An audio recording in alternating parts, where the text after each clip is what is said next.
दोस्तों अब तक आप लोगों ने बहुत सी मोटिवेशनल वीडियोस देखी होंगी, बहुत सी सक्सेस स्टोरीज सुनी होंगी, लेकिन आज के इस वीडियो में मैं आपको एक ऐसे इंसान की सक्सेस स्टोरी बताने वाला हूँ जिससे नफरत करने वाले लोगों की भी कमी नहीं है, तो उससे प्यार करने वालों की संख्या भी करोड़ों में है। दोस्तों आज का ये वीडियो आपके अंदर एक ऐसी आग लगाने वाला है कि इसे देखने के बाद आप खुद से जरूर बोलोगे कि अगर ये इंसान कर सकता है तो मैं भी कर सकता हूँ। दोस्तों जब भी सक्सेस या कामयाबी पाने की बात होती है तब हर इंसान यही सोचता है कि पूरी लगन और मेहनत से अपने सपने को पूरा करूं और बस बाद में ऐसे आराम के साथ पूरी लाइफ स्पेंड करूं। लेकिन आज के इस वीडियो में मैं आपको एक ऐसी शख्सियत की जीवन गाथा से रूबरू करवाऊंगा जिसने बताया कि किसी भी इंसान की लाइफ बस उसे सक्सेस मिलने तक की नहीं होती, बल्कि उसकी असली कहानी तो कामयाबी मिलने के बाद शुरू होती है। ये ऐसी शख्सियत है जिसने कोई बहुत बड़ा रोमांटिक सीन किए भी नहीं सबसे बड़े रोमांटिक स्टार का खिताब अपने नाम कर लिया। ये ऐसा बंदा है जिसने अपने हाजिर जवाबी दिमाग से बड़े बड़े लोगों के मुंह बंद करवाए।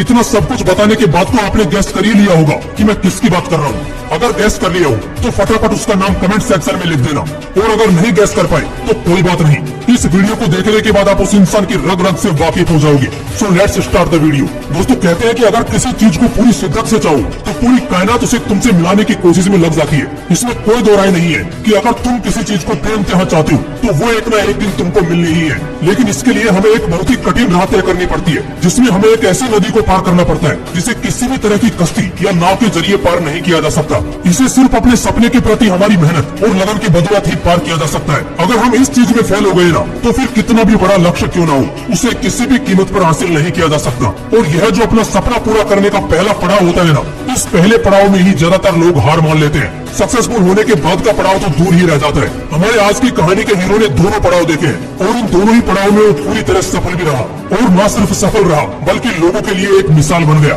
दोस्तों ये कहानी शुरू होती है 2 नवंबर 1965 को, जब देश की राजधानी दिल्ली के एक मिडिल क्लास फैमिली में एक लड़के का जन्म होता है। ये लड़का बचपन से ही एक टैलेंटेड होनहार स्टूडेंट था। ये पढ़ाई के साथ साथ स्पोर्ट्स में भी टैलेंट से भरपूर था। स्पोर्ट में तो ये इतना बेहतरीन था कि अपने स्कूल के सबसे बेस्ट प्लेयर का अवार्ड इसने अपने नाम किया था। इसने मन ही मन ठान लिया था कि करियर बनाना है तो स्पोर्ट्स में ही बनाना है।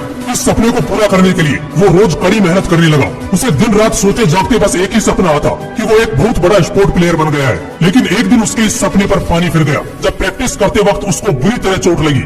यह चोट इतनी बड़ी थी कि वह फिर कभी स्पोर्ट में वापसी नहीं कर सकता था।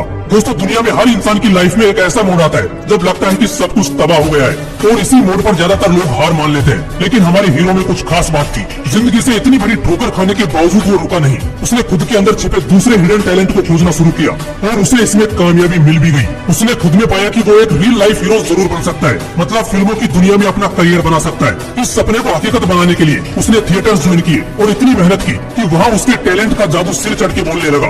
लेकिन इसी बीच उसके पिता की मौत हो गई और उस वक्त उसकी उम्र थी मात्र 16 साल। जरा सोचो, एक 16 साल का लड़का जिसका बाप मर गया हो, वो आगे अपनी जिंदगी में क्या एक्सपेक्ट करेगा।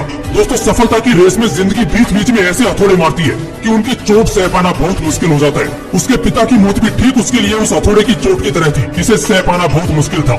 इस घटना से वो कुछ समय के लिए सहम गया क्योंकि वो अपने पिता के बहुत ज्यादा करीब था।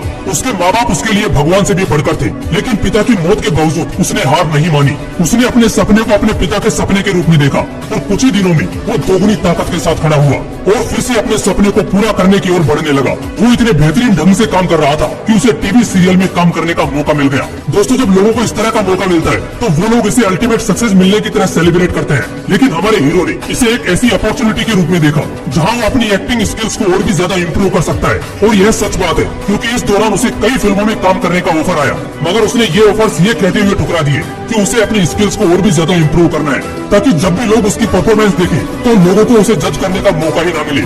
इसलिए वो टीवी सीरियल्स में ही काम करता रहा। लेकिन इसी दौरान उसकी माँ ने भी दुनिया को अलविदा कह दिया। इस घटना के बाद उसने ठान लिया कि वो अब अपने कदम आगे बढ़ाएगा और फिल्मी दुनिया में कदम रखेगा। और फाइनली वो फिल्मी दुनिया में कदम रखने के लिए बॉम्बे रवाना हो गया। साल 1991 में उसने एक एक्टर के तौर पर अपने फिल्मी करियर की शुरुआत की। वो शुरुआती समय में ही काफी हद तक अपनी छाप छोड़ने में कामयाब रहा।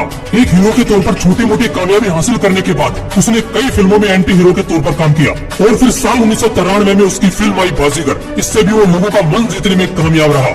एक हीरो के तौर पर तो उसने कई अवार्ड जीते, मगर एक विलन के रूप में भी उसने कई अवार्ड्स अपने नाम कर लिए। ये उन चुनिंदा लोगों में से एक था जिसने हीरो और विलन दोनों ही किरदारों से लोगों के मन में जगह बनाई हो।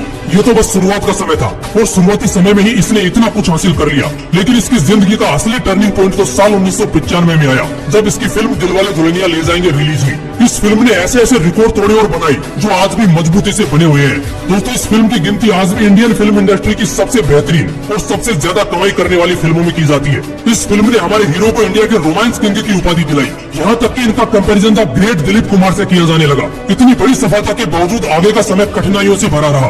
उसने कई फिल्में बनाई, कुछ चली तो कुछ बुरी तरह से पिट गई। उसने अपनी एक प्रोडक्शन कंपनी खोली, लेकिन उसमें भी भारी नुकसान सहना पड़ा।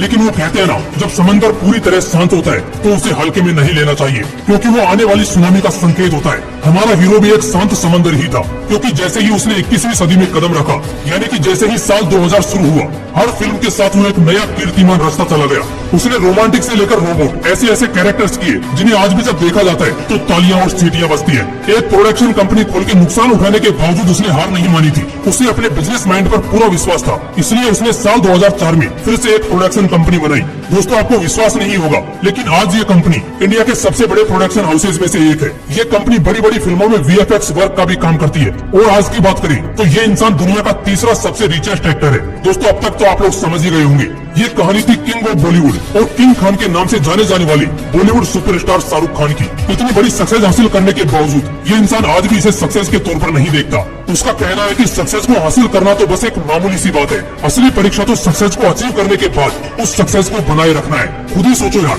जो इंसान जीरो से उठकर दुनिया का सबसे धनी हीरो बन सकता है, तो तुम क्यों नहीं? इसलिए खुद पर विश्वास रखो, खुद की क्षमताओं पर विश्वास रखो, फिर देखना आप एक दिन जरूर कामयाब हो जाओगे। अगर वीडियो अच्छा लगा तो इसे अपने दोस्तों के साथ जरूर शेयर करना। और अगर अभी तक आपने मोटिवेशनल थिंग्स को सब्सक्राइब नहीं किया है तो ऐसे ही पावरफुल मोटिवेशनल वीडियोस के लिए इसे सब्सक्राइब करके बेल आइकन जरूर दबा लेना। फिर मिलते हैं नेक्स्ट वीडियो में एक नए मोटिवेशन के साथ। जय हिंद, वंदे मातरम।